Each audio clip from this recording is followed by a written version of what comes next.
Details are emerging on Michel Barnier's latest compromise offer to the UK, as the EU continues to give ground in Brexit negotiations as it attempts to avoid a no-deal scenario. The two sides struggled to make any progress during Brexit talks, but in a major concession, Michel Barnier informed diplomats the demands over state aid may need to be dropped. State aid has been one of the key issues between the two sides, with Mr Johnson demanding Britain be free of EU state aid rules, environmental or social standards. Now, Mr Barnier's plan to try and overcome the two sides' differences on the issue has been unveiled.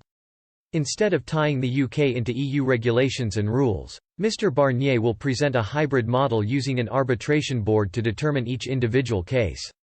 One diplomat, however, said the agreement on state aid must be based on certain conditions and be monitored independently. They said, "There must be a solid framework with independent oversight. If they agree to settle on broad rules for granting state aid and to have this independent institution, then we have a deal." The concept of state aid is whereby resources are granted to companies in order to give them assistance.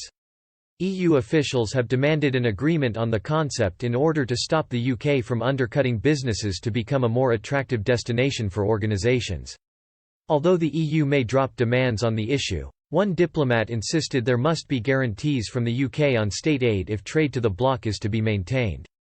A second diplomat said, "The room for compromise lies in something that will let the UK decide on its own since, regaining sovereignty, is such a big Brexit thing. We would reserve the right to decide on any consequences vis-a-vis access to the single market for UK companies as a result." As well as state aid, fishing rights also remain an area of divergence between the two sides.